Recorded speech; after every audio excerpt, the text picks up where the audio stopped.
CBI তালিকায় নাম থাকা ও সিবিআই তালিকায় নাম না থাকা চাকরিহারা শিক্ষকদের মধ্যে বিবাদ। বৃহস্পতিবার রাতে দুপক্ষের স্লোগান ও পাল্টা স্লোগানে দফায় দফায় উত্তেজনা ছড়ায় এসএসসি ভবনের সামনে।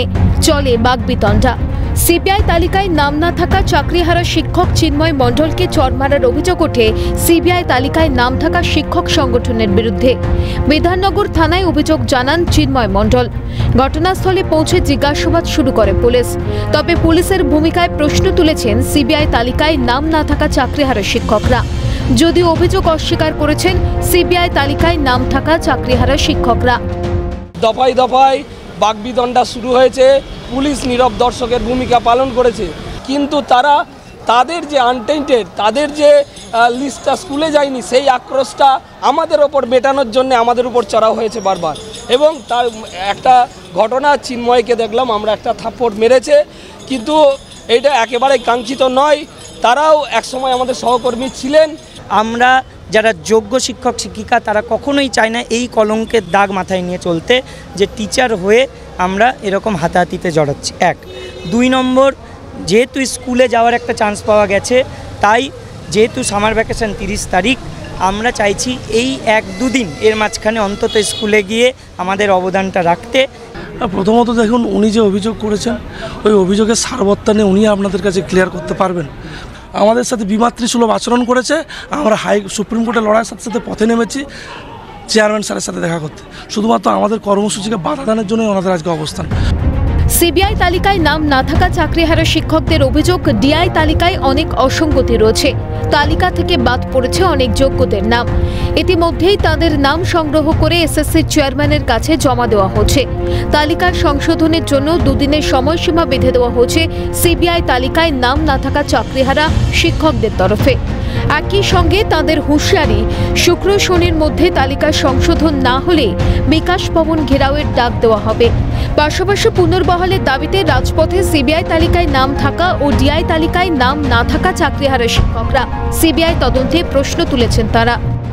তো এরকম বেশ কিছু ফল্ট আছে এবং আমাদের যারা যোগ্য শিক্ষক শিক্ষিকা যাদের বিরুদ্ধে কোনো অ্যালিগেশন নেই, তাদেরও বেশ একটা অংশ তাদের নাম বাদ গিয়েছে। যাদের একটা অংশ ফিজিক্যালি ডিসেবল ছিল তাদের একটা অংশ বাদ গিয়েছে। যারা এক স্কুল থেকে আর এক স্কুলে ট্রান্সফার করছিল তাদেরও বাদ গিয়েছে। ফলে একটা বড় অঙ্কের মানে শিক্ষক শিক্ষিকাদের নাম এখনও পর্যন্ত নথিভুক্ত হয়নি। আমরা এখনও পর্যন্ত দপ্তরকে ইনফর্ম করেছি, আজ এবং কাল শেষ সময় দিয়েছি। সেগুলো যদি না হয় তাহলে আমরা ইমিডিয়েট আবার বিকাশ ভবন ঘেরাওয়ের ডাক দেবো। আমাদের পুনর্বহাল করতে হবে। আজকে যে ডাটা নিয়ে, আজকে যে ডাটার অথেন্টিকেশান নেই, সেই ডাটা দিয়েই কিন্তু আমাদেরকে আজকে চাকরি থেকে চ্যুত করা হয়েছে। সেই ডাটার আজকে এসএসসি সার্ভারের ডাটাকে আজকে অথেন্টিকেশান দিতে হবে। সেই ডাটার অথেন্টিকেশান দিয়ে আমাদেরকে চাকরিতে পুনর্বহাল করতে হবে। এটাই হচ্ছে আমাদের মূল দাবি। ডিআইদের তালিকায় কি আপনাদের নাম রয়েছে? ডিআইদের তালিকাতে এখনও পর্যন্ত আমাদের নাম নেই, সেই জন্যই আজকের আমাদের এই আন্দোলন চলছে। গতকাল থেকে সিবিআই তালিকাতে আমাদের নাম ছিল। 17 রকমের দুর্নীতি হয়েছে, তো সেক্ষেত্রে আপনাদের সিবিআই তালিকায় নাম ছিল আপনারা বলছেন, তো সেক্ষেত্রে সিবিআই তালিকাকে কেন এখন বলছেন ভরসা করতে পারছেন? এখন আমরা কি করে বলবো? সেটা যা বলা পর্ষদ বলবে, এসএসসি বলবে। আগামী 30শে এপ্রিল গরমের ছুটি পড়ছে, তাই আদালতের নির্দেশ মতো স্কুলে যাবেন বলেও জানিয়েছেন সিবিআই তালিকায় নাম না থাকা চাকরিহারা শিক্ষকরা।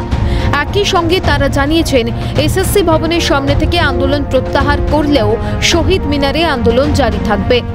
কোর্ট যেহেতু আমাদের স্কুল যেতে বলেছে এখন, তাই আমরা কিন্তু সোমবার মঙ্গলবার 2 দিন স্কুল করব।